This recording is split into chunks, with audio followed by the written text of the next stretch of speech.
Kuliah Metode Penelitian Hukum. Topik ke-12 dari 70 topik. Masalah dan isu hukum dalam teori hukum. Untuk menggali makna lebih jauh dari aturan hukum, tidak cukup dilakukan penelitian dalam ruang lingkup dogmatik hukum, melainkan lebih mendalam lagi memasuki teori hukum.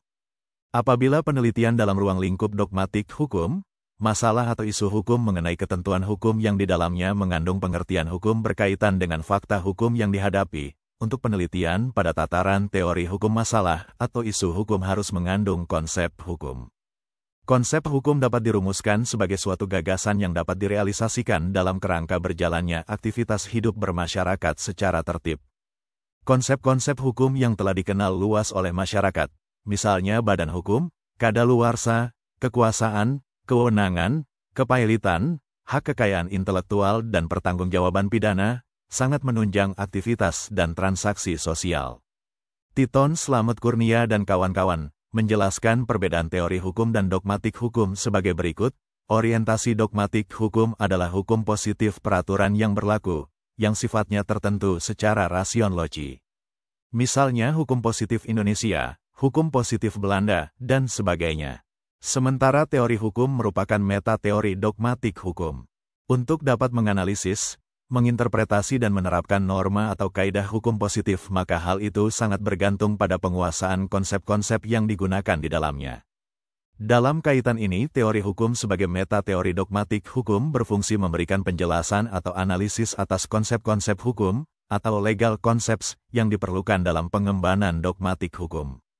Konsep-konsep hukum tersebut dapat ditemukan dalam norma-norma atau kaidah hukum yang berlaku karena pada hakikat norma atau kaidah itu sendiri merupakan rangkaian proposisi normatif yang terdiri dari konsep-konsep hukum. Dogmatik hukum tidak menjelaskan pengertian dari konsep-konsep hukum tersebut, tetapi dogmatik hukum akan menemui dan merujuk keberadaan konsep-konsep hukum tersebut dalam hukum yang berlaku.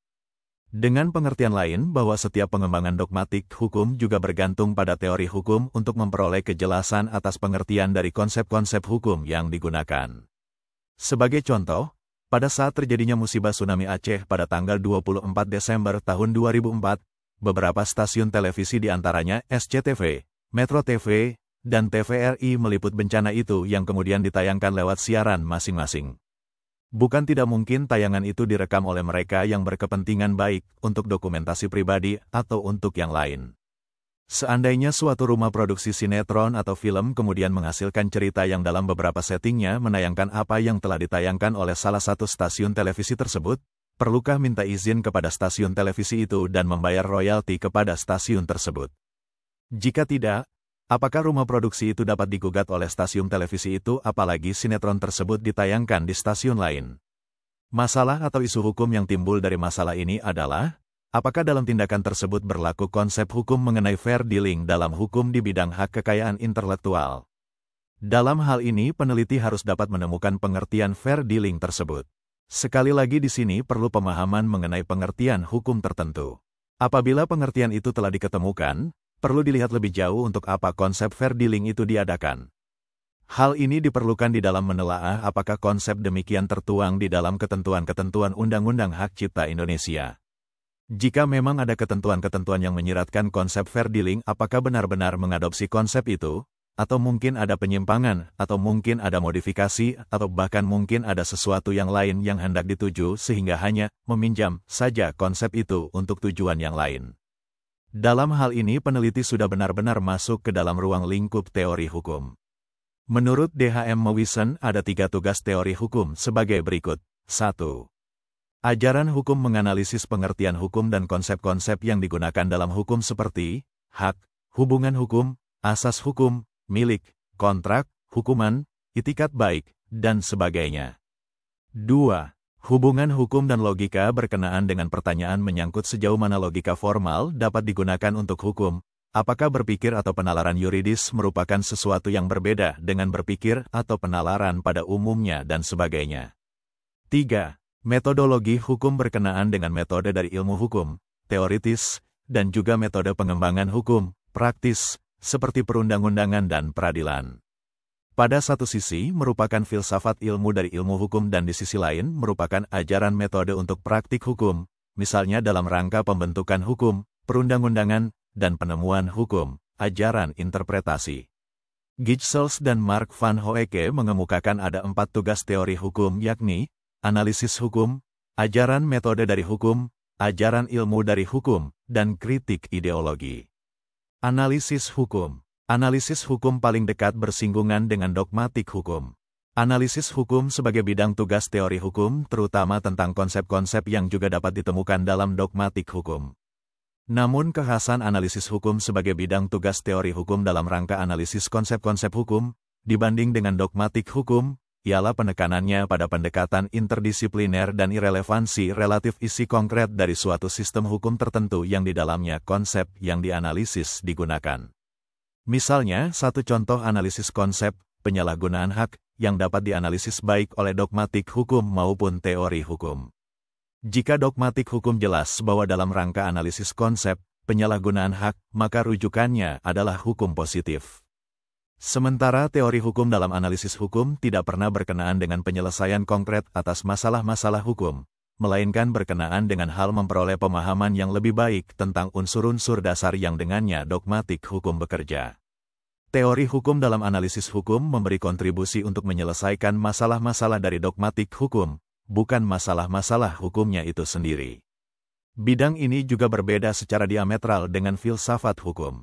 Teori hukum tetap tidak dapat lepas total dari hukum positif, meski tidak seperti dogmatik hukum.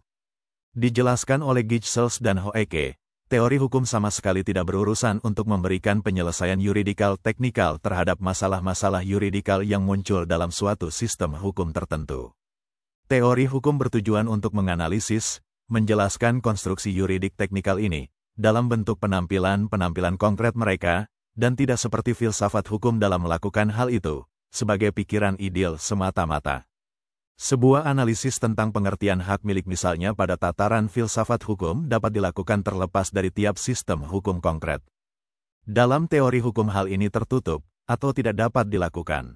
Teori hukum sebaliknya akan mencoba untuk menerobos ke dalam, atau mendalami, sejauh mana pengertian hak milik yuridikal dalam masyarakat-masyarakat aktual dan, atau lebih dahulu ditentukan oleh keyakinan kefilsafatan tertentu, sistem-sistem ekonomikal, psikologikal, atau sosiologikal dan sejenisnya lagi, dengan sebagai tujuannya untuk memperoleh suatu pemahaman yang lebih baik tentang asal-usul, isi, ruang lingkup dan kegunaan dari pengertian hak milik sebagaimana ia berfungsi dalam sistem-sistem hukum aktual.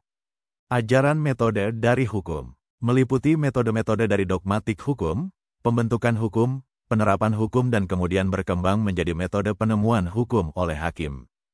Kegunaan langsungnya untuk kepentingan praktik hukum, yaitu memberikan suatu metodologi minimum dalam interpretasi undang-undang, sehingga karena itu sering disebut sebagai salah satu tugas pokok teori hukum. Metode merupakan sebuah jalan rasional yang tepat untuk memperoleh pengetahuan tentang suatu hal. Ajaran metode dari hukum dengan demikian memberikan suatu jalan atau cara yang rasional atau tepat untuk mengetahui atau menemukan arti dari sebuah undang-undang atau untuk membuat peraturan perundang-undangan yang seadekuat mungkin. Ajaran ilmu dari hukum. Hukum itu sendiri bukan ilmu tetapi hanya objek dari ilmu-ilmu.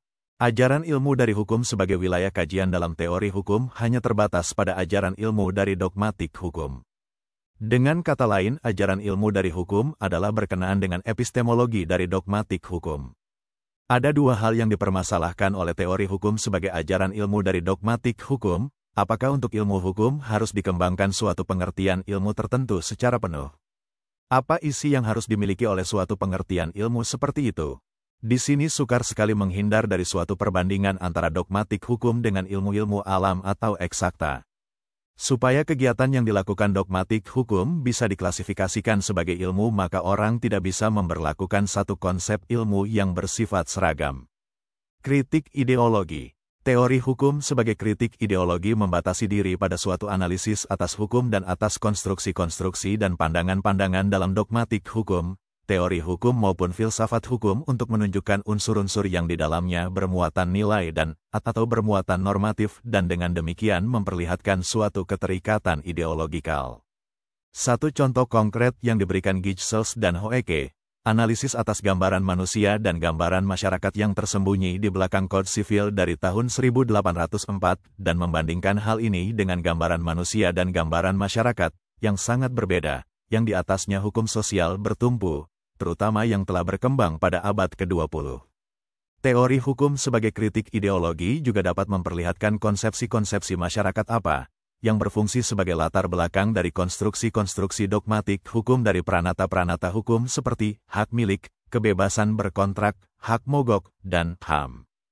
Teori hukum sebagai kritik ideologi menganalisis konsep-konsep di atas, berkenaan kebermuatan ideologi mereka dan hanya mengkritik mereka berdasarkan hal-hal objektif dan tidak berdasarkan nilai-nilai, kaidah-kaidah dan ideologi yang dikritik.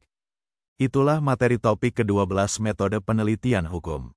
Channel ini dimaksudkan membantu para mahasiswa untuk memahami perkuliahan dan masyarakat umum yang ingin menambah wawasan.